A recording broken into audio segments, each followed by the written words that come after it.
Warning. This episode contains righteous anger accompanied by cursing.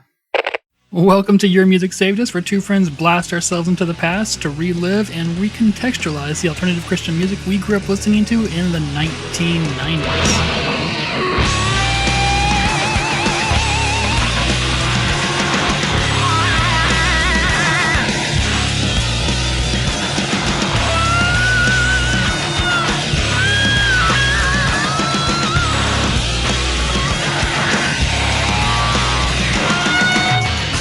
My name is Clifton, and I'll be your host for this episode.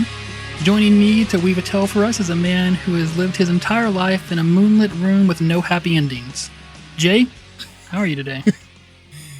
I'm good. That was me? Yeah. Those are lyrics from this album.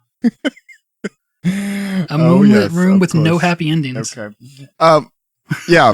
Anyway, I'm good. All right, Jay, so what Christian rock masterpiece will be tickling our ears this week? So, Clifton, what happens when you take one part kind of just normal alternative rock, one part your parents' classic rock records, one part, I guess, lots of money for production? You would get Johnny Q. Public's Extraordinary. Oh, I thought you were going to say the radio station in the town I grew up in, but okay, that makes sense too. I like it. Yeah, or is it extraordinary? I don't know. I'm going to say extraordinary. There's a dash in there, so I'm going with extraordinary. There we go. Okay. Yeah. And so after 3 episodes now of us talking about albums that the other of us hadn't heard before, we're finally back to talking about an album that we've both listened to back in the way back times. Yes. And this is definitely one that I had not really revisited until now. I'll say that. Good. That was going to be a question of mine, yeah, because I've definitely not listened to this since probably 96. I may have heard Body B occasionally, but that's it. So, where were you able to find this to listen to? It's on Spotify, thank goodness. That's so easy. It makes this show a lot easier, really. So, I was very grateful for that. So, Goatee Records or whoever's responsible, thank you. This is one of the albums that you originally put on your list that you wanted to talk about. What were you thinking about when you made that list and this one came up? What was going through your head? Well, this was an album I did have fond memories of. I think it was kind of like a gateway album for me because it's one I didn't really listen to much after the fact. I think it helped introduce me to other bands and other music. And again, I hadn't really touched it since then. But thinking back on it, positive thoughts, and so thought it would be a fun one to do. All right, Jay, well, tell us a little bit about the band. So, and Clifton, you might appreciate this. They're from Springfield, Missouri, which is not a massive city. No. It's not really near anything else. And so I think both of us who grew up in cities that are around the same size can appreciate this a little bit, because this is not a place that I at least assume there was not a big music scene. In fact, I don't think I've ever heard of another band aside from this kind of band that one of these guys goes on to do with his younger brother that we'll talk about in a minute is from Springfield. So much like us, they are from a music black hole. Yeah. I couldn't get the exact year, but I think they formed in either 93 or 94. This album came out in 95. So from my impressions and what I've read, they've not been a band that long when they made this. And basically the story I saw, and this is from Cross Rhythms magazine online. I'll just read you the quote. He said, "We were doing this demo tape with Steve Griffith. He's a producer in Nashville. He produced Audio Adrenaline. When we were making the demo tape there, lead singer Mark Stewart came by and listened to us and got talking to us. He hooked us up with a guy named Joe Baldridge, who is our producer. He engineered a lot of DC Talk albums and stuff. He basically gave the tape to Toby and Joey and all the guys at Goatee Records." And this was one of the first Goatee Records releases, one of their really early ones. That happens a lot more in Christian music. I've noticed that people get discovered very early on in their careers, whereas with a lot of, secular music, it seems like people are bands for a decade before they really get discovered. But in Christian music, it's always like, oh, you've been together for a whole year? Yeah, let's sign you. Right. Like they'll put out independent releases and stuff on their own. And no, it sounds like they got signed as they were doing their demo. Yeah. Yeah. And so they toured on this album a lot. And there are some videos on YouTube of them from this era, which is kind of nice. But they didn't do a follow-up until 2000. So 5 years later, it was called Welcome to Earth. I still have not listened to it, to be honest with you. Me either. Which, if we didn't get well, that should maybe tell you a little bit how we felt about this album. But anyway, they did have a lineup change. They had a couple lineup changes. Mm-hmm. After this, the drummer left. Nate McCorkle from Morellas Forest joined. Mm-hmm. And that was kind of the end of the band after that album. I think they broke up in 2001 or 2002. Wow. So they didn't even tour that album. If they did, not a lot. You know, one other thing to know is they were pretty young when they recorded this. Mm-hmm. I think the lead guitarist, Orrin Thornton, was only 15. Oh, wow. And I think the oldest band member at the time was 23. Okay. So, young band. And just to go over names, Orrin Thornton is lead guitarist. Dan Fritz does vocals. Sean Turner is the other guitarist. Mm-hmm. Brian Duvall is drums. And Ken Basham is bass. So, maybe. That is Johnny Q. Public. That guy might do bass. He might do it. Right. I have some questions about him because we'll get to it. Okay. Yeah. Do you remember the first time you listened to Johnny Q. Public or how you found them? Not how I found it, although I'm assuming it was at the Christian bookstore because let's be honest, where else did we find music at the time? Yep. You know, and I looked it up. It said it came out on February 21st, 1995. I remember it as a summer album that summer. Like, I can remember hanging out with some friends and thinking that the song, well, the chorus is Bald Women. The song's called Women of Zion. We'll talk about it in a minute. Thinking that was hilarious and singing that. And so that's a memory I have kind of from this album. Was it definitely like a summertime music kind of thing? Okay. Interesting. Yeah, I remember I definitely heard this in youth group as something that they played like before or after like our Wednesday services or something like that. So yeah. It definitely would work for youth group music. Yeah, definitely. A little harder, but... I was going to say, for me personally, I feel like this is kind of, again, like a gateway album. It to me, it was more edgy, certainly, than like Newsboys. Right. And some of the other stuff I was listening to, but it was like less challenging than, say, like Poor Old Lou's Sin, which I was also listening to at the time. Yeah. I agree. Like, without this album, I definitely wouldn't have found, like, Plank Eye, for example. You know, I wouldn't have... Yeah. I think it kind of... maybe not wouldn't have, but... Well, it kind of got us maybe more into that stuff, but then we kind of left this behind, I think. Very soon, yes.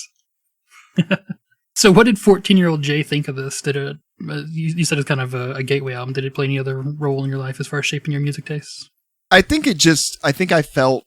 Like it was, what's the right way? I want to say I almost felt validated or something. Like this seemed more like alternative rock. Like, ooh, this is cool. Versus, again, stuff that they were trying to tell you was alternative, like Newsboys or even Audio Adrenaline. I think we all just kind of knew this is not right. But this felt like it had more of an edge. And so it felt maybe a little bit, 14-year-old Jay thought this was a little more respectable. Yes. And I will say that as a very sheltered, young teenager for several years, this album was kind of like, for good or bad, was my definition of alternative. Yep. It was like my baseline for alternative. Like I'm doing air quotes here really hard, guys. Alternative, yeah. So you said you hadn't revisited this album since youth group. So was there any trepidation before going back to listen to it again? What'd you think you were going to hear? I wasn't sure. I remember the song Body Bee, and I remembered Women of Zion, and I remembered liking it, but I was not at all kind of sure what the rest of the album was going to be like. So nothing positive, nothing negative, just kind of, neutral. Yeah, so I remember those two, and I also very specifically remember Preacher's Kid. It stood out in my mind quite a bit. And as I was listening to it, my wife was with me when I was listening to it for the first time again, and we just immediately started like looking at other bands from the time, like Blind Melon, Bush, Soundgarden, Stone Temple Pilots, Silverchair, and it's just very in line with what was going on in alternative, radio at that time. I want to talk especially about that song with that because I think you're right about Preacher's Kid. I think that one really I agree, fits that kind of sound at that time. Yeah. And then you also mentioned that, it has a lot more 60s and 70s influence than I found that too, yeah. Re-listening to it now, at the time, I think I just didn't know enough classic rock, and not that I really am an expert now, but I have a better sense of that sound. And so re-listening to it now, I was like, oh, they had a lot of classic rock influences on this album. Also, I want to talk about our use of the word classic rock here, because as a kid, I grew up listening to my dad's music that was made in like the late 60s and early 70s. I referred to that as classic rock, but now I don't think I want to know what people refer to as classic rock because I did some math and I am now 1 year older than my dad was when this album came out. That's kind of unacceptable. Wow. I don't like that. Yeah, this is no. Okay. No, you're right though. I'm pretty sure on some of the classic rock stations they now play Nirvana and stuff. So that makes me feel so good. Yeah, I know. Wow. I also got to thinking that we should have started this podcast a few years earlier. We might have some more like in-depth memories of these things. I know. Getting too old. Exactly. Oh well. All right. So, what was your gut level reaction to hearing it again after 25 years, probably? I think it was kind of like, well, again, whoa, this has got a lot more classic rock than I realized. Mm-hmm. B, I felt like a lot of this does start to sound kind of dated. Hmm. I will say I was surprised at how, we'll talk more about this later, but how good it sounded. It's well produced. Yeah, it is, yes. Unlike some of the albums we're listening to where we're like, a little rough. Good note. This is not one of those. Any memories come to mind while you're listening to it? Just remembering specific songs like Preacher's Kid I'd forgotten about till that. I remembered we'll talk more about it in a minute, maybe two, but there's actually a hidden track on this album before the first song. Mm-hmm. And if you turn up the sound at the very beginning of the first track, you'll hear someone whispering, "Rewind." Yeah. And so I'd completely forgotten about that till I heard it. Yeah. Listening to it with headphones and was like, oh my God, there was a secret track at the beginning of this, which at the time, me and my friends thought was like the coolest thing ever. Yes. I mean, you remember like hidden tracks at the end of albums were cool. This was like next level, super cool stuff. Mm-hmm. So remembered that as well and some of kind of the feelings about the album at the time. And, again, really liking that stuff. I remember this is one of those first albums. I remember listening to this in my friend's living room. And I remember this kind of being one of those first albums that we like talked about to each other. It wasn't just music in the background that was good or not good that we might listen to. This is one of those first ones we actually discussed and philosophized on. And, oh, well, if you like this, you might also like this kind of stuff, All right, anything else you want to talk about before we jump into the album? No, let's jump in. Okay, as you said, before the first song, there is a secret track. But I know you had the hardest time trying to get a hold of it, basically. Yes. Yeah. So I even bought a CD player trying to be able to rewind past the first, beyond the beginning of the first track so I could get to it, but it didn't work. So I don't know. Well, if it helps, I remember that it was Father Abraham. Oh, okay. That played part of that. And I think there was a little bit of goofing off and stuff with it, too. Okay. Yeah. It wasn't that amazing of a song, but it's just the fact that it existed. It was there, yeah. It was a cool addition, and that did make it, kind of like you knew some little secret about it, which was cool. All right, well, let's dive into the actual first song here, Preacher's Kid. Yeah, so it starts with some old recording of a preacher talking about, reaping what you sow in the gardens of your mind. It's got kind of that heavy guitar, kind of big guitar riffs in it.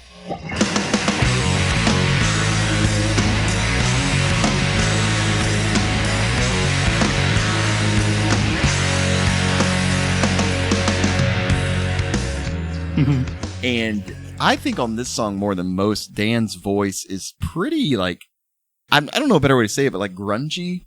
Yeah. It's kind of gravelly and gets especially on the like, my name is Aaron, all that. Like, you're like, oh, it's like really. My name is Aaron. Does anybody care? I want to fly to the moon and drive a race car. Would like to be a star. My name is okay. Yeah. I didn't like that as much as I remembered liking it. I'll say that. Like, definitely sounded kind of dated. I agree. Yeah, this is one of the albums. This is one of the songs that kind of annoyed me more as I listened to the album more. Yeah, but it's probably a good song to start the album with. Yeah. The way it comes on. Now, the lyrics on this, it's called Preacher's Kid. Yeah. And the chorus, and if any of you have ever heard this album, you're going to remember it immediately. He's just, my name is Aaron. Does anybody care? Mm-hmm. And he says, like, I want to fly to the moon, drive a race car, and I want to be a star and all this, which I'm not really sure I gather what that's supposed to mean. But the idea, and Clifton, correct me if I'm wrong, but the idea is basically like, grew up a preacher's kid. Dad is basically like, I took it as kind of like maybe a workaholic or just completely in the church, only has time to watch basketball and TV otherwise, and neglects the kid, basically. Yeah. And the idea is like this kid has, doubts, they have dreams, but no one is paying attention to him. Mm-hmm. Yeah, my note from the lyrics was, oof, pastor isn't doing a great job loving or raising his kid. Right, yeah, and so that, like, this is some of the criticism I have of the song if we're talking about lyrics. Mm-hmm. And let me read you something from the Cross Rhythms interview with Johnny Q. Public at the time. He says, This is the singer talking, Dan Fritz. He says, the scenario of that song is about a particular kid that needed a lot of help from a lot of Christian people. His surrounding was extremely religious because of his dad being a preacher and being at church all the time, yet he was very spiritually malnourished. But the conviction of the song, because I don't want to come from a judgmental point of view, is that I had my chance too. I could discern that there was a problem, but didn't take the time to help myself. We're hoping that the song challenges people not to miss the opportunity. I don't know. That's not how I took the song. Yeah, like, Dad, what the heck is wrong with you? Why are we not, like, it seems kind of like, oh, this poor kid, but what's the real problem? The real problem is his dad. Yeah. Why are we not talking about that? I also feel like the song was a little bit judgmental towards the kid's dreams, even. I mean, I don't know why, but I don't think it specifically minimizes those dreams, but I think it tries to make them come off as silly. Yeah. And it also occurred to me, this is a song that is a very specific scenario. Mm-hmm. And if you grew up in the evangelical church, you're very familiar with this. I think if you didn't, yeah, you may have no idea. And I think, to me, that kind of helps lead off into what I see is happening a lot in this album, is that it is very much like for church people, for Christians in the church. This is, yes. I mean, they may have meant this to, like, reach out and get people saved, but this is not one of those like, oh, we're just Christians in a band, we're not a Christian band thing. No. This is very much like we are preaching to the choir on this album. Yes. And of course, the preacher's kid thing, is kind of a cliche or stereotype, throughout Christian culture, I think. I don't know how much of a stereotype it is outside of Christian culture. I guess. I felt like, you tell me how it was for you, but I felt like growing up, preacher's kid, it was either one of two things. Either they were kind of like following in dad's footsteps and very much like holy, doing everything right, or they were the exact opposite and a super rebel. There was usually nothing in between, it felt like. There was also the subgenre of super rebel, which was like appeared to be following in dad's footsteps, but was actually a rebel. Oh, like, yeah. No, I started to include that. Yes, that's definitely a part of it. Yeah. Yes. Okay. Looks good on the outside, but is definitely like going to all the hardest parties and doing the weirdest things on the weekends and that kind of stuff. Yeah. So I guess if I could change this, 26-year-old song, I would rather point it at the dad than at the kid. Like, Dad, what's wrong with you? You're neglecting your son who obviously needs more support, rather than just like, oh, here's this kid who's struggling. Like, well, why are they struggling? Dad is spending too much time focused on church and not on his family. Yeah. But, they didn't ask me 26 years later, so. Fair. Yes, and so there's some lyrics to this song that I do want to point out because they're particularly bad. At the end of I think it's the second verse here, it says, so it's talking about drawings that he does of dinosaurs. He says, they remind me of the old man who prays for the needy in our church. In other words, I'm not a good artist. And like he sings it as like, in other words, I'm not a good artist. And it's just like, oh. They remind me of the man who prays for the needy in our church.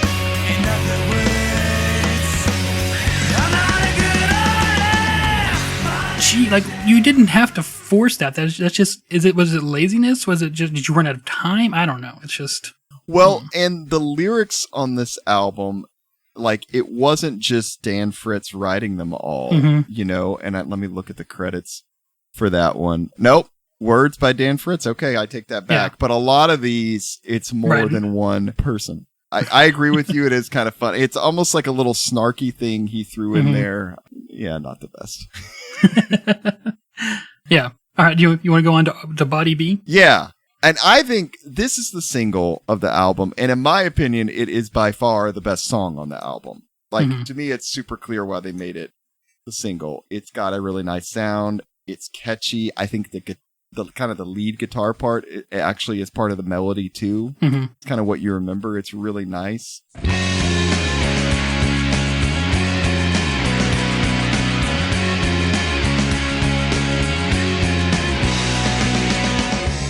Very much so, yeah. I felt like the lyrics on this were not amazing, but were not terrible. No. They were kind of that standard evangelical fare of like, why do I do these things? I need God to help me.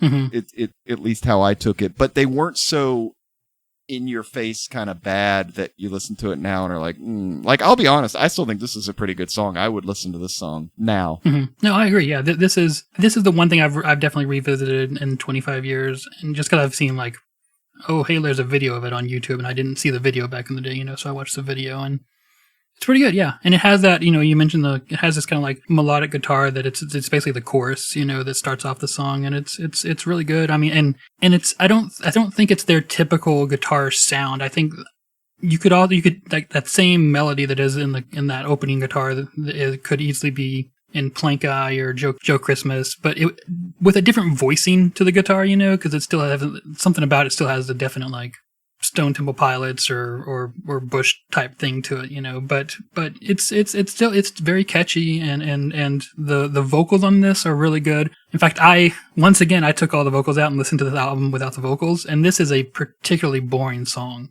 without the vocals.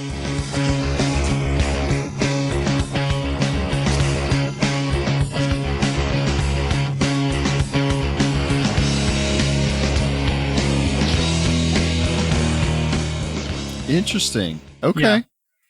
Yeah, he's not as like grungy sounding on this one. No. Which is nice. True. Yeah. I like it. So I especially like his vocals on the part where it's kind of at the end of the verses with the part where he's like, if I can't see that there's something wrong with all my pieces, and he kind of like speeds up his vocals during that part right there, and it's. If I can't see that something's wrong when all my pieces become pieces and not all one. It hits particularly well, but then he comes in with a very alternative rock, afterwards.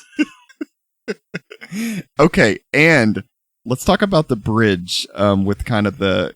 Mm-hmm. I don't know if you talk about it like a guitar solo, kind of the melody going on.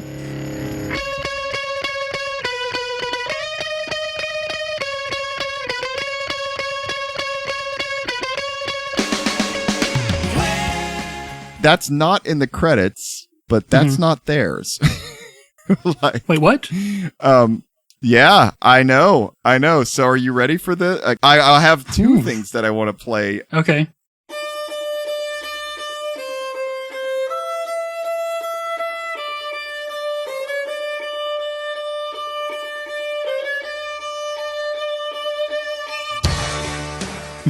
That's on violin. That's interesting. Okay. Unmistakable, right? Did they get verved on this? It gets even better. The plot thickens, Clifton.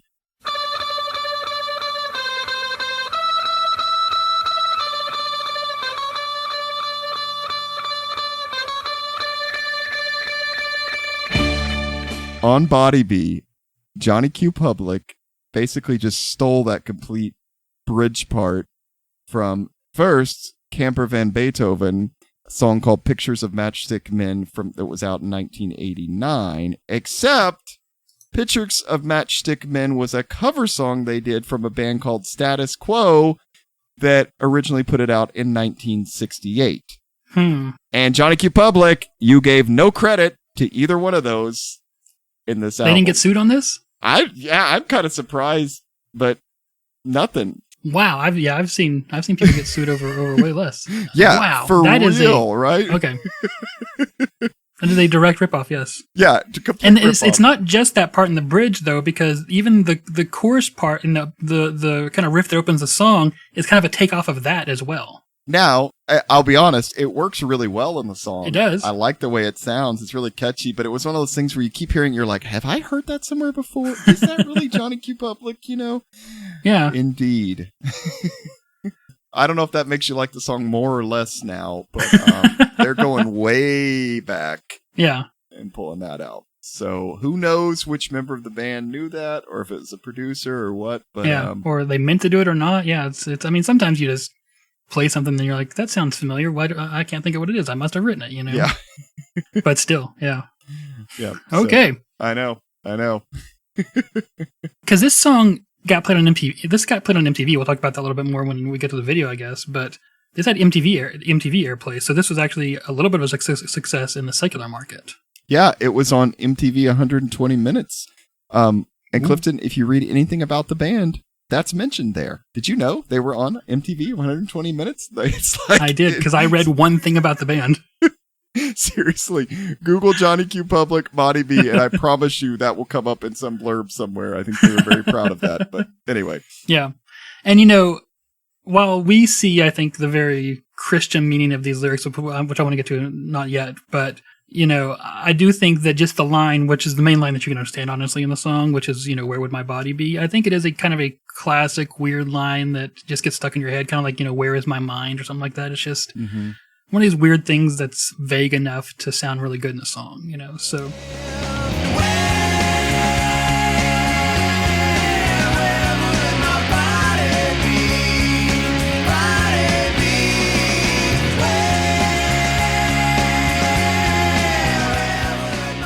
Yeah, I agree with you. I think most of the lyrics, aside from the end of it, kind of do that with this song, which I kind of like that they're vague. I think it helps. Yeah. The one thing that annoys me about the song is there's a lot of like chug.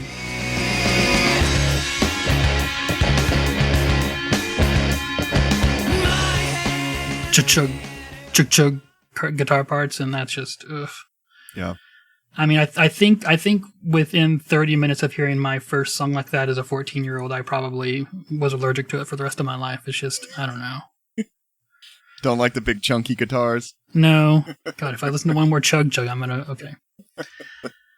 Again, I think it's the best song on the album, so we're kind of only going down from here. True. Although I think that there is a better song on this album. Oh, okay. I think I know which one you're going to tell me, but I'll wait till we get there. There's two songs that are worth talking about on the album. I think none of them are quite as catchy as this, but I think they're better songs. Okay. Yeah. And let me guess, the one you want to mention is Black Ice, the next one. No. God, no. Sorry, the next song on the album is called Black Ice, and the lyrics, I'll spare you a lot of it, but basically the chorus is black ice, pretend it's not there, black ice, yeah, because you don't believe it's there, don't mean it's not there. Like, God is there whether you want to believe it or not, and we're going to compare it to black ice. Ooh, like, yeah. I got less God and more like God's conviction is there. Okay, well that definitely would fit with this too. There was one line that I like from the song is, even churches can corrupt. I wrote down, can confirm. Well, so that's another thing with this album, is it occasionally gets close to saying something that I think is a good criticism or is something pretty intelligent, but then it just kind of dances away from it. Yeah. Unfortunately. To spend a little more time on Black Ice, because this is the first that really is written by Marla Fritz. Is that what the lyric sheet says? Yeah. And you know what? I've been trying to figure this out. I thought it was Dan's wife. Me too. But yeah, go ahead. Well, I was reading your notes. Go ahead. He's married to somebody named Tara Fritz, at least now. But he has a business registered online, at least at some point, with Marla Fritz. Correct. So I'm either it's ex-wife, but and the business registration is just still online somehow. Right. I don't think it's that, though, because she's listed in some other ways. I think it must be sister or something. Maybe so. I was thinking sister, too. Also, I found a song by her on Reverb Nation. Oh, there you go. Okay. Yeah. It's called Size Doesn't Matter. Okay. It's about Can I ask what that song's about? It's about the size of your heart. Oh, thank you, Clifton. Because how are you going to fit all of my love if it's not big enough? Oh, okay. I don't know why I was thinking it'd be about anything else. Okay. It's just a fairly standard like Christian love song. It's a country love song. Sorry. Okay. Interesting. Yeah. So you'll see her in quite a few other songs actually writing the lyrics as well. Yeah. Oh, I also have a note here and something else for Black Ice, which is there's a line in Black Ice that says "Live and let live," and that's meant to be offensive and the wrong answer. So I like, the Christian conception of, no, it's my right to tell other people how to live, and specifically that should be more like me. Right. Okay. And that kind of idea, if we could skip a song, brings to the other song I do want to talk about just barely. Mm-hmm. Also written by Marla Fritz, called No, mm-hmm. K-N-O-W.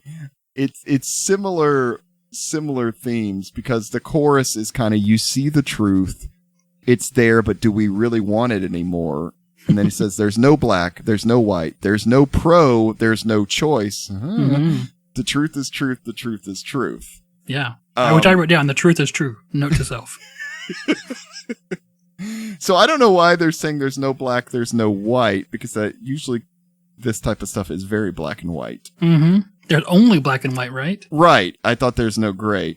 But then they say there's no pro, there's no choice, which I'm not sure whether they're not saying there's just... I'm assuming we're talking about abortion. Yeah, it doesn't seem very, very easily veiled there. Yeah, it's...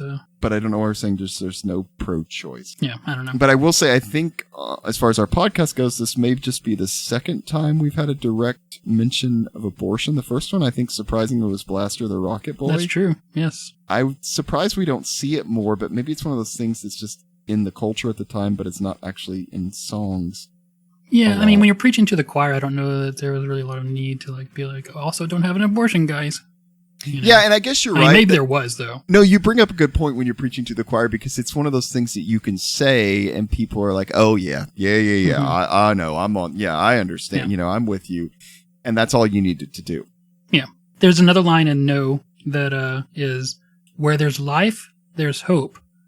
Where there's hope, there's got to be some innocence. And I don't necessarily make the connections to me all either. That. It's weird. I think it's worth noting that those first 5 songs are all pretty much cohesive in a genre of music, which is that very much, alternative, grunge influenced and classic rock influenced, but definitely alternative of the 90s variety. And so much so that I'm pretty sure between As I Pray and No, I thought they might have still been the same song. Like when I wasn't really paying attention, and honestly, it's just kind of the same chords at parts of it, and so it just kind of bleeds into each other. So yeah, you're exactly right, and the album is about to kind of change up quite a bit. Yes. So Women of Zion. Yeah. Now this is definitely one I remembered just because it was pretty weird at the time, and I thought it was very funny. Me too. This is one of those where it's like 14-year-old Jay had no real idea what they were talking about, but hey, it was from the Bible and it was funny. It must have been okay, kind of thing. So yeah, if you haven't heard this is much more. How would you describe the sound of the song, Clifton? It's more upbeat. It's very obviously meant to be kind of a silly song. They present it in a lighthearted way. It's poppy more 60s it's rock. It's like kind of acoustic, right? Like there's not really. I don't know if there's electric guitar on this one, but yeah, very different kind of style. Yeah, not the alternative type stuff. Yes, and it's based off of it's got it listed here, Isaiah 3:12 through 20. Yes, and kind of an Old Testament story. Now I'll be honest, and unfortunately this is probably how most people took it.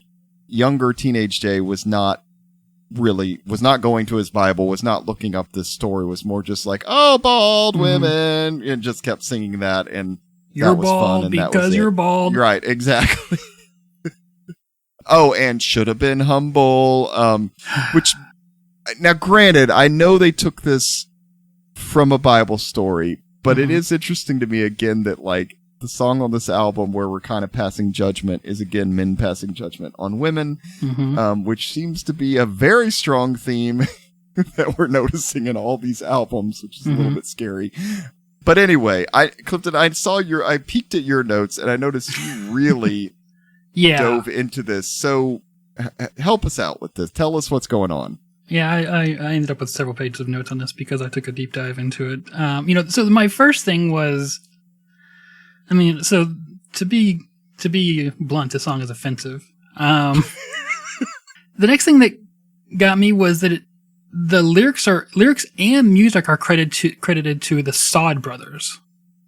So every other song is lyrics and music are credited to someone in the band or Marla Fritz or the producer or something like that. But this one is credited to the Sod Brothers. Did a Google search on that, and other than finding things about this song, I found nothing. Can I pause you for 1 second? I may have some clarity on that. Oh. So, one thing, Dan Fritz has a blog online that he wrote some stuff in 2012, but it's still there. Let me just give you one quote out of that may help this make sense. He says, many times during the recording of Extraordinary, we'd stay up late, real late, and continue recording live performances of random things. And he says, we were specifically trying to find the most confusing, obscene, hard to understand, ridiculous scriptures in the Bible and put them to music. Our thought process was there would be no way anyone in our industry could criticize or be offended by these songs if they were written and or sang directly from the Bible. So he said basically one of those songs made it onto Extraordinary called Bald Women, and there's another one that didn't called Sacrifice of Praise. I can guess what Sacrifice of Praise is about. I don't remember which. I remember it was in Judges, but I don't remember what the character was called. But someone who promised God that if he got through a battle or something like that, that he would sacrifice the first thing that ran out the front door when he got home, and the first thing that ran out the front door when he got home was his daughter, and so he sacrificed. Well, not that dark. I don't know, not that dark. But that is in the Bible, guys. Can I tell you about this one real quick, and then we got to get back to the song? Okay. They're actually, this one's based on Joshua 5, verses 1 through 3. Allow me to read the NIV version that he has in his blog. It says, now when all the Amorite kings west of the Jordan and the Canaanite kings along the coast heard how the Lord had dried up the Jordan before the Israelites until we had crossed over, their hearts melted and they no longer had the courage to face the Israelites. At that time the Lord said to Joshua, make flint knives and circumcise the Israelites again. So Joshua made flint knives and circumcised the Israelites. Did he again? Yes. Yes. A second time. That's what they were focused on. They were like, what? Again? Yeah, Again? I'm super interested to learn how you circumcise someone a second time. So here are the lyrics they came up with for the song. Oh, no. That I believe got rejected for the album. So it says, Lord, I pray in the darkness of this hour, your love is real to me like the beauty of a flower. If there was just one thing that I could ever do that would ever equal to the love I get from you, there's just one thing to do. Lord, please accept my sacrifice of praise. I want to be circumcised today. With a flint knife, please take what you need. I'm praying and asking on bended knee. So, that was the rejected song. When you say rejected, you mean like someone other than the band said, you cannot put this on this album? Hang on. Here we go. Let me get to this. They were basically on tour. Lots of people at the shows. They said it was customary to collect everyone involved backstage before the shows would start for prayer time and random testimony and praise and all that and how God was working. They were very serious times for most involved, but he thought it was a perfect time to share Johnny Q. Public's little praise song. Basically, I guess they played it or sang it for everyone, and most people ended up leaving, and half the room was gone, and they realized this was not going to be on the album. So that means they played this one in front of people, and people were like, that's the one. Yeah. So just keep that in mind. This is the one that made it on there. So anyway, back to it. Before we continue on my journey here, do you think he's retconning here? Do you think he is rewriting history about we tried to write stuff about the worst parts of the Bible? It's a good question. I don't know. I mean, I could definitely see them thumbing through and finding weird stuff and being like, oh, let's make a song. Well, it's not hard. Yeah. So, yeah. Okay. Okay. So the lyrics to this song, I'm going to read them real fast. Outstretched neck, you flirt with your eyes, walking arrogantly along, with ornamented disguise. Therefore the Lord will bring sores, bald women. You should have been humbled, bald women. You should have been smarter, bald women. You're bald because you're bald. Instead of perfume, there will be stench. Instead of a sash, a rope. Instead of well-dressed hair, baldness. Therefore the Lord will bring sores 4 times. So, I'm glad you found something, because I tried to find anybody in the entire world talking about this song, and I couldn't find anything. Like, even the YouTube video for it, which does have comments open, by the way, the only comment is someone who posted the lyrics without comment. This is based on Isaiah 3. I don't want to just focus on the part that they focused on, because I think we should give it some context. Let's read everything with context. Right. So, I'm sorry for this being a little bit boring, but I think we need to lay this out. So I'm going to start Isaiah 3 from the beginning. I think this is about the Babylonian exile, but it's been a while since I've done my Bible homework, and so I'm not real sure here. So I'm going to go back and forth a little bit between New American Standard and the NIV, because they do quote from the NIV, but I like the New American Standard better as far as English goes. And NIV is a highly specifically worded for conservative evangelical interpretations of the Bible. Got it. So it's not the most honest translation out there. So Isaiah 3. So it says, "For behold, the Lord God is going to remove from Jerusalem and Judah both supply and support, the whole supply of bread and the whole supply of water." Skip a little bit. "I will make mere lads their princes, and capricious children will rule over them, and the people will be oppressed, each by one another, and each one by his neighbor." Skip a little bit. I'm only leaving out like boring things here. There's nothing contextually in here. "For Jerusalem has stumbled and Judah has fallen, because their speech and their actions are against the Lord, to rebel against his glorious presence. They display their sin like Sodom. They do not even conceal it. Tell the righteous that it will go well with them, for they will eat the fruit of their actions.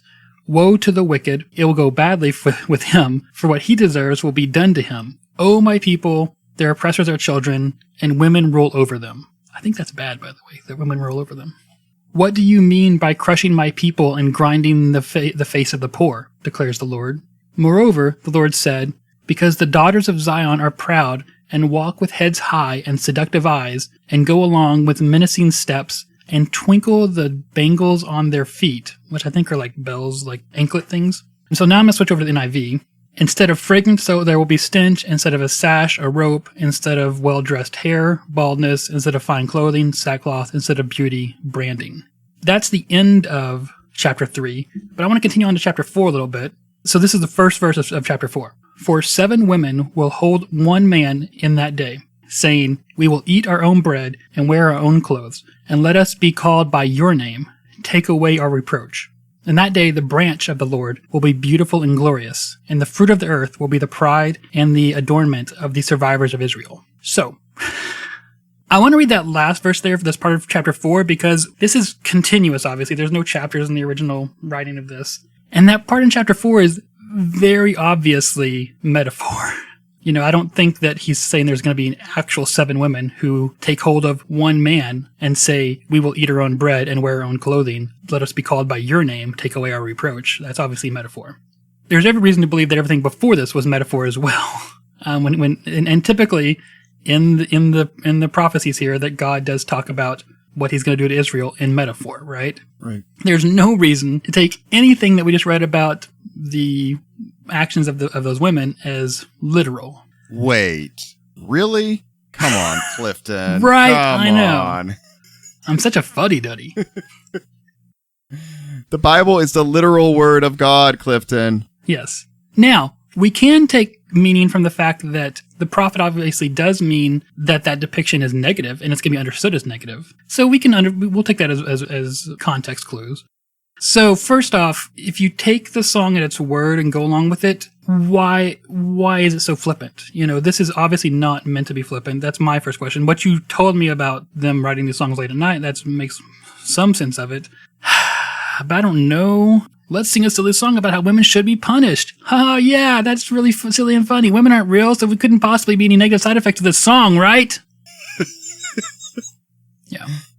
And the line, "you're bald because you're bald," especially pisses me off because no, in context, they're bald because God cursed them. Okay. But in doing research for this, I found a blog that has nothing to do with this song or this album, but it does have to do with this Isaiah passage. So this blog kind of is from the author of a book called Lies Young Women Believe and the Truths That Set Them Free. Her name is Nancy DeMoss Wogemuth. And then she had a co-author called Dana Ganesh. And this is from 2018, by the way. This is not from the 90s. Okay. It has 4.7 stars out of 5 on Amazon. And the blog is just toxic. I want to talk about this because this is in the culture, and that this whole song was surrounded. Well, let me read just a quote here. Talking about the women. They'd gotten pretty wrapped up in their outer beauty, and it showed. I imagine these girls had started to define themselves by their outer beauty. They did whatever they could to draw attention to themselves. The result was disaster. Guess what? His standards haven't changed. Have you ever been haughty because of your beauty? Have you paraded yourself around in a way that was meant to draw attention to yourself? Do you use your beauty to entice the opposite sex? Jeez, this just all, sorry.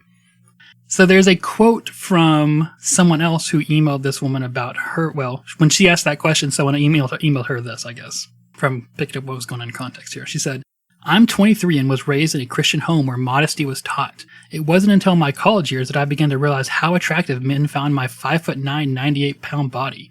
Suddenly I had their attention.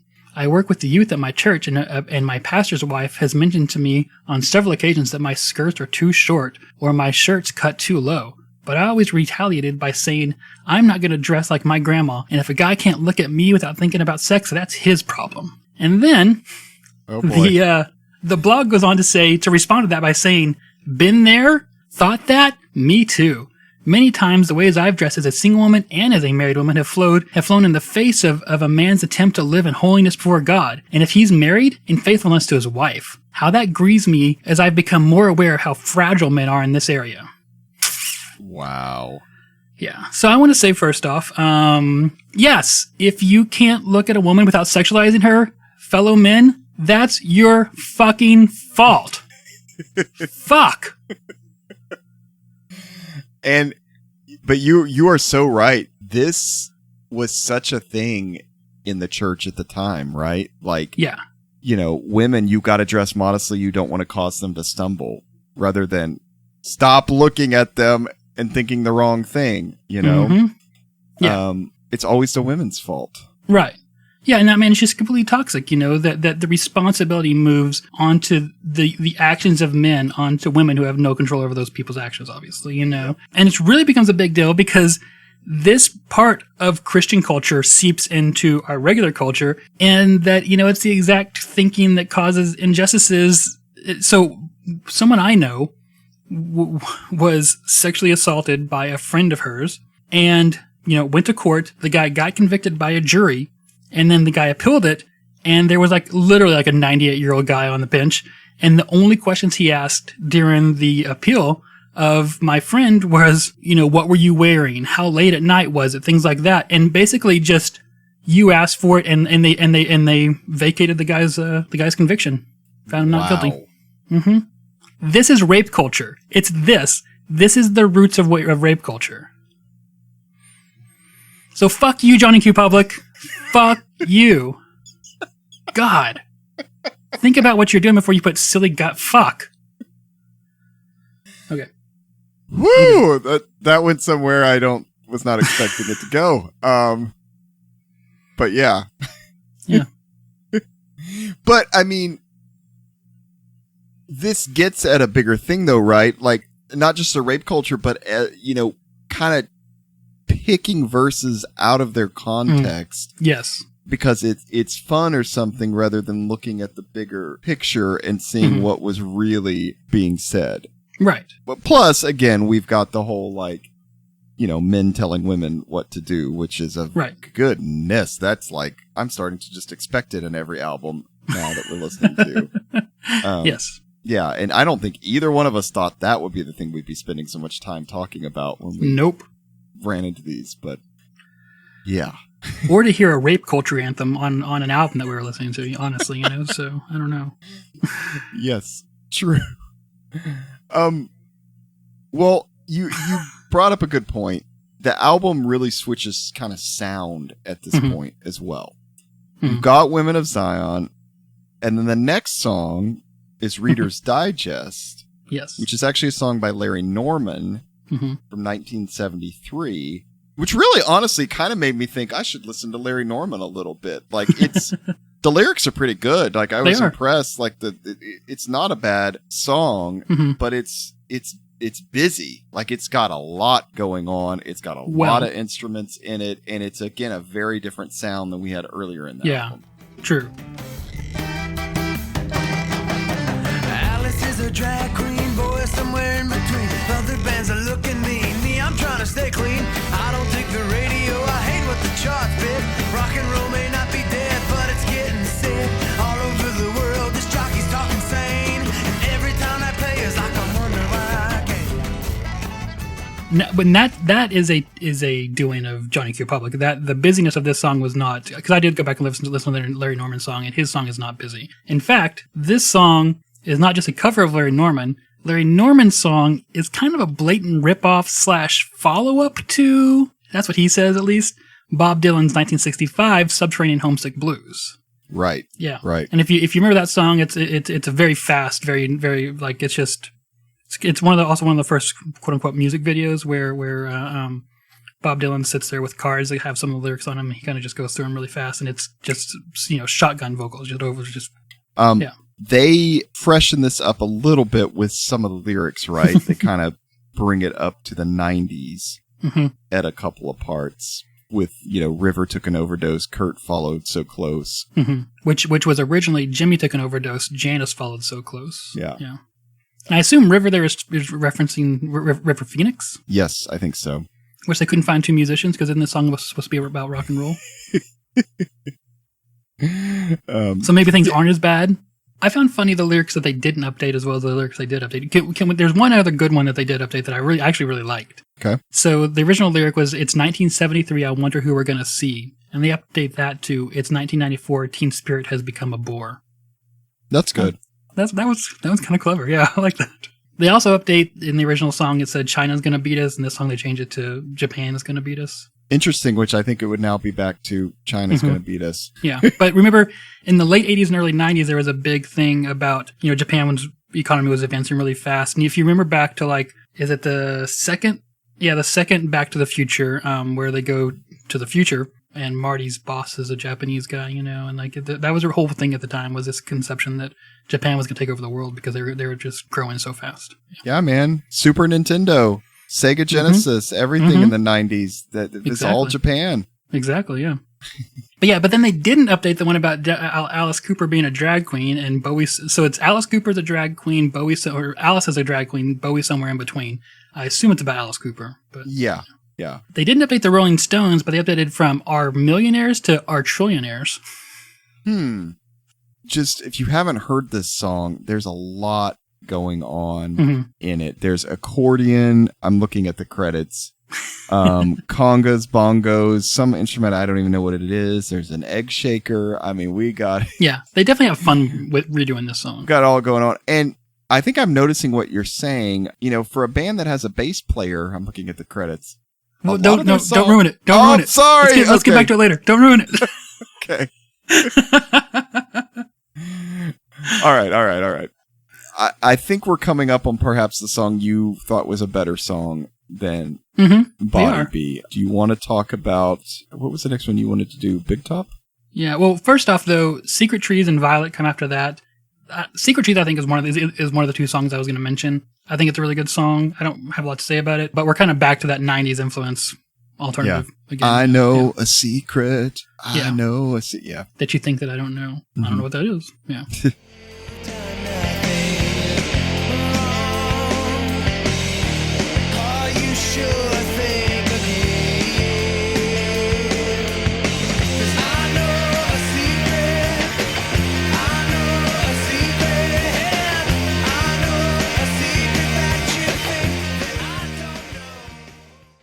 But yeah, Big Top. This is one I wanted to talk about. I don't remember this from my youth, honestly, but it did stand out to me on this re-listen. It kind of departs a little bit from the sound of the album, which is good because even with the 2-song break from the 90s alternative, and this is still 90s alternative, but it's just a different kind of 90s alternative. I think it has a little less hard rock, and a little more catchiness to it. Pink expressions filling the pews.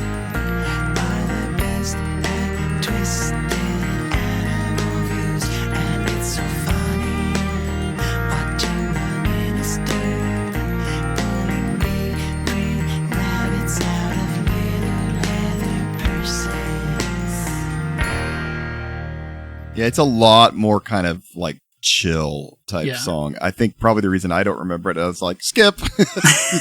I can definitely see that. Yes. Yeah. But there's and this will be very Clifton, but there's something about the kind of the delicate vocals mixed with the music kind of gets ever more aggressive, as it goes through the song. I think that kind of delicate vocals over the increasingly aggressive guitar of the song was something that caught my attention on this return to the album. Yeah. And I'm assuming it's still Dan Fritz singing, right? I mean, it's Right. almost so different that you could think it was a different singer. Yeah, because no one else is listed as doing any vocals. Okay. Listening to it, I couldn't readily understand the lyrics, but there's kind of some fun turns in it. The last verse of the song, these are the lyrics. Blank expressions filling the pews are the best at twisted animal views, and it's so funny watching the minister pull big green rabbits out of little leather purses. And that mirrors the first verse, which goes like this. Painted expressions filling the stands are the best at twisting animal balloons, and it's so funny watching the magician pulling big green rabbits out of their little leather pouches. So what's going on here? I mean, I think it's a little bit of a dig at the church, honestly, and I'm on board with that. Right. Let me get to before we kind of break into the song a little bit more, but let me into meanings. So the chorus is, under the big top, there's a tickle in my ear. It's creepy, crawly, scary. I don't feel fear.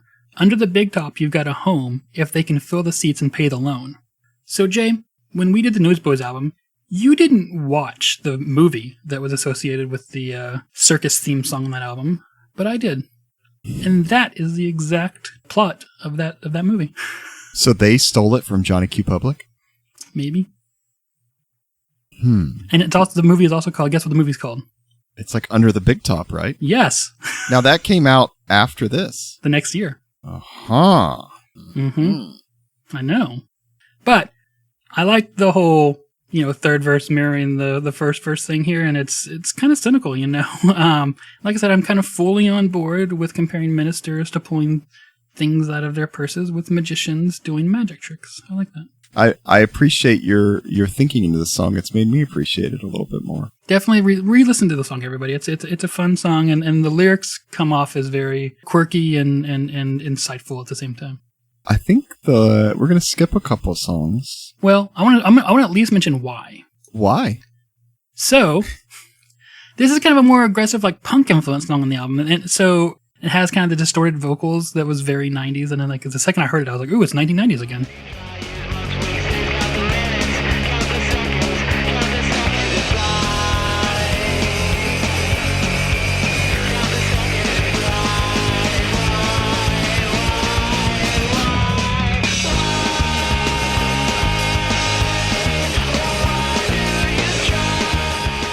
Is this the one? This is the one that kind of sounds like it's. I think they recorded one of these through a telephone. That does sound like this, so that right? could be what's Yeah. going on, yeah. One of the. I was in something I read about it. One of the songs was recorded, through the phone. Okay. And I think That- that's kind of another '90s like trope or Mhm. something. You see It that is. occasionally on almost every band, alternative rock band. On one song has that kind of vocal thing going on. Yes, very popular.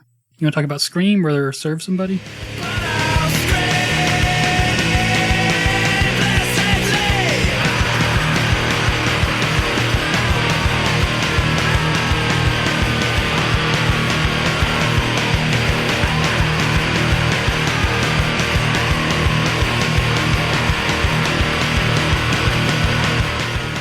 I can skip Scream. I mean, it's It's boring. Let's get to Serve Somebody, which is a Bob Dylan song. It's the final song on the album. If you haven't heard it, each verse is kind of, you may be something, you may be somebody else, but basically you still have to serve somebody. So, it says, well, maybe the devil, it may be the Lord, but you're going to have to serve somebody. It's a classic Bob Dylan song. I thought this song was all right. I think they do well when they kind of cover these throwback things like Larry Norman and Bob Dylan. Really? I thought they did. I thought the Larry Norman was good. I thought this was boring. And for a final song on the album, I thought it was kind of anticlimactic. Well, it makes you think, your debut album, why do you have two cover songs on there and one really silly song? Mm-hmm.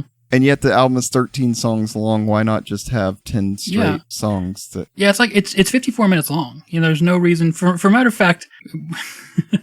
That's kind of one of my big notes on it is what is this album like without Women of Zion, Reader's Digest, and Serve Somebody? Yeah. So I actually listened to the album like that. I took those 3 songs out and listened to it again. And you know, it gets a bit tiresome with the same sound going on the entire time. But if you like that sound, it's probably fine. I just don't like it. Yeah, that would be my thing. These songs help make it not be so tedious. But I agree with you. It's not my favorite sound. At the time, I thought it was cool. But then I think I quickly, found some other things. So overall, what do you think of the album, Jay? You know what? So we've had a couple of episodes where, I listened back and was like the Mer Babies, and was like, oh man, this is really good. I remember really, really why I liked this. This was not one of those. Nope. It's not terrible. And there's some on our list that we're going to have to force ourselves to re-listen to that I know will be much worse than this. But it had some good songs, Body B, and some that stood out. But overall, I'm not going to return to it, probably. No. Okay, me either. So I thought this was going to be one that was going to be hard to go back to. And it wasn't as hard to go back to as I thought it was going to be, but it wasn't. So on my first listen through the album, I titled my notes after my first listen, Generic McGeneric, Surplus Mediocrity.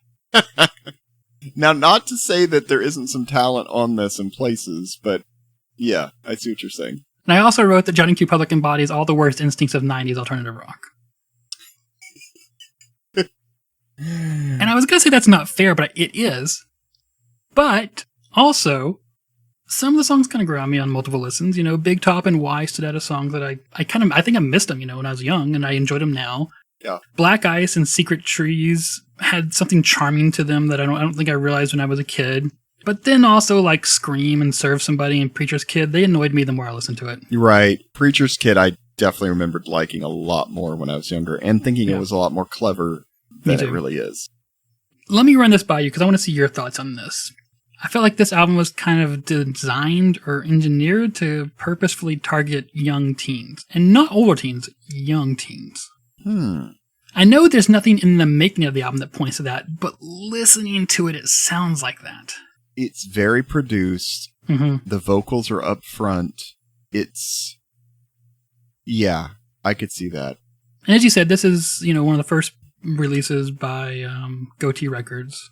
I think it's important to note it's not an imprint. It's not like an imprint of Forefront or something like that. It's actually an independent record label. Yeah, and again, they must have had. Well, let's talk about that if we can. They must have had a lot of money. Sure.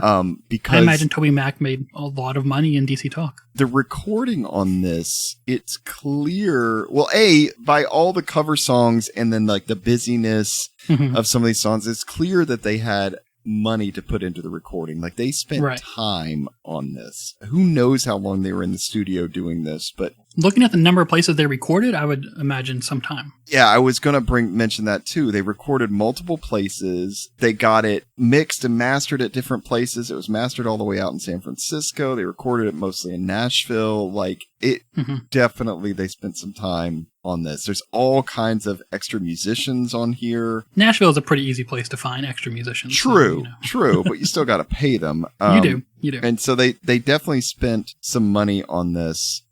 But all that, it's clear they had money on this. That gets me to my question though. Why is the packaging so plain? Right. They obviously spent tons of money on this, but it's kind of just this plain blue cover that like, frankly, anybody could have basically made. Yeah. My notes on the cover are, it's blue and silvery. Yeah. And, talking about appealing to younger teens, that makes sense. Yeah, I guess so. This is definitely something nobody's parents are going to be like, what's that? That looks edgy. Like, it looks actually pretty boring. It looks very boring. But, it also was packaged as, like, I think they call it a digipack. Like, it's kind of a cardboard packaging with a little bit of plastic kind of glued to the cardboard that holds the CD, which I assume was, I don't know if that was cheaper or more expensive than the... I assume it was cheaper, yeah. It was different, though. I don't remember many other Christian albums at the time having that. Yeah. The notes sheet thing is loose. It's not attached in any such way. So, like, my copy still had it, and I was very happy about that. But it very easily could not have, I'm grateful because of the lyrics. And speaking of the note sheet, something else that was very interesting that I'd never seen anywhere else, and you pointed this out as well, is that the chords are included with the songs, which Yes. I don't know that I'd ever seen any time before or after this Me album. either. Thinking about kind of musicianship and things on the band overall, I do think they're pretty talented. Like, Yeah.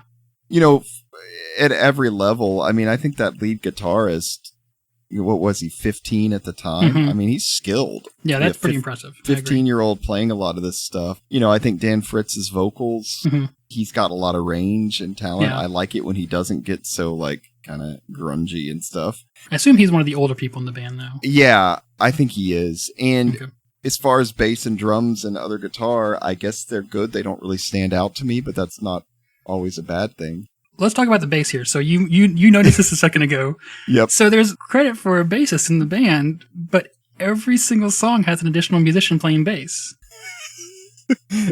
And, you know, I just caught it when we were looking at this, but now I'm looking back over it as you told me that, and you're right. Literally, I think every single song.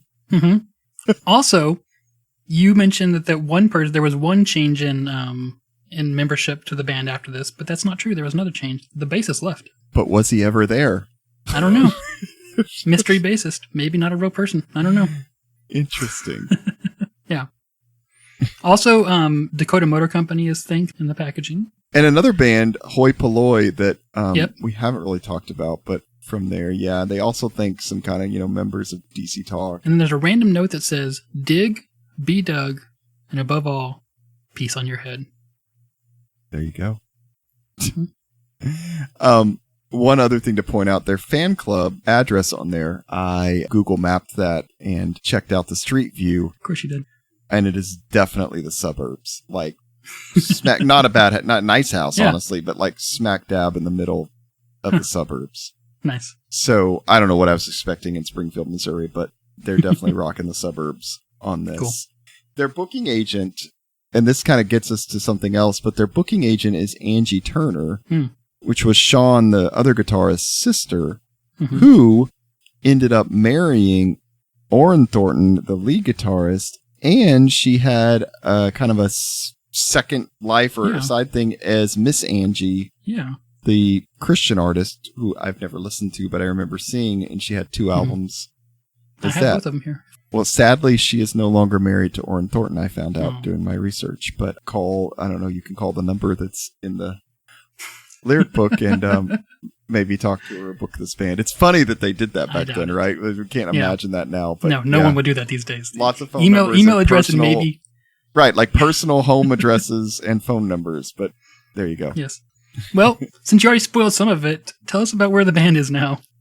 Yeah, so I don't have it for all of them, but I did find some stuff. They did actually have a reunion show in 2015 in Springfield, Missouri at a club, and it's on YouTube. There's some write-ups on it. So if you're missing Johnny Q. Public, check that out. Dan Fritz seems to still do some music. I can't exactly figure out what his day job is. He's listed as having something called Fritz Design and Concepts along with Marla. Which, being a designer, I wanted to look at, so I immediately Googled it. But there's no website. There's only a Better Business Bureau website, which is weird. And I did find a link somewhere to a website, but it's like expired. So not sure if that's still going. He does have his own podcast, though. Oh. It's called Unsung Dreamers. And I'll just read you a little blurb. It says, having spent most of their lives pursuing the musical dream, Dan and Tara Fritz explore the stories of others who have done the same. Currently based in Springfield, Missouri, this married couple dives into the lives and stories of their local music scene in hopes to gain knowledge, inspiration, and connection to their fans by giving them the platform that they deserve. That is cool. Check that out. Sean Turner seemed to follow his parents into the construction business, and so he still lives in Springfield area and does. When I read that in your notes, I was like, surely that's just someone else because anyone can be construction. So I Googled him and I found a picture of him. I was like, oh, nope, that's him. Yep, it's him. Still got has long hair long and hair. stuff. Yep. Orrin Thornton formed Flick, which is another band with his little brother in the late 90s. I really liked their first EP, by the way. They recorded 2 albums with Columbia, so kind of even made it, in some ways, even bigger than Johnny Q. Public. And he still does music. I looked him up. He's kind of now a producer/engineer in Nashville. So Brian Duvall, the drummer, now lives in Branson, Missouri, and plays like live shows at a bunch of their theaters there. Like, I think he's just like a house drummer for all these different Cool. Branson shows. Okay. And then Ken Bassam, the mysterious bassist that left, all I can find was he was in Springfield, and he looks like he recently moved to Dallas. Don't know what his day job is. Don't know why he left. So the he band. is a real person. I think so. There you go. Well, very good. All right. So do you have an award for this album, Jay? I do. Let's give it the Not As Pointy As It Looks award. Okay. Which I think fits this one pretty well. Does that have a meaning? This very edgy, but actually very safe Christian music, you know. Youth group approved. Right. I think Yes. teenage Jay and Clifton thought this was like so edgy and so great. That's and true. now it's just not as pointy as it looks. All right. We got it. So what are we doing on the next episode? We've kind of got a special episode. We've got a special guest joining us. I won't ruin it, but I will say this person has been in some bands that we've talked about and will talk about on the show. But we're not looking at that person's albums. We're going to be talking about Starflyer 59's The Fashion Focus, which our special guest really likes. And so Yes. I am looking forward to doing that and kind of getting Me too. someone else's perspective on that album, which should be fun. This is one of my favorite albums from those days. Good. I still listen to it all the time. And Yeah. not like in a nostalgic way, I just listen to this album all the time still.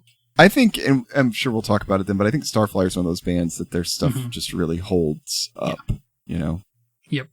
Very much.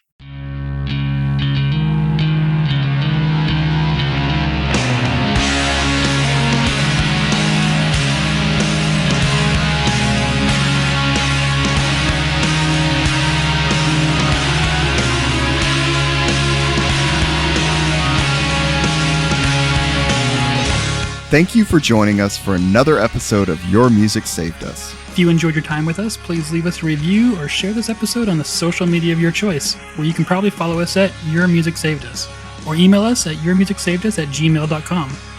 The music in this episode is the work of Johnny Q. Public and is used with apologies, not permission. Did we ever find any way to buy these people's stuff?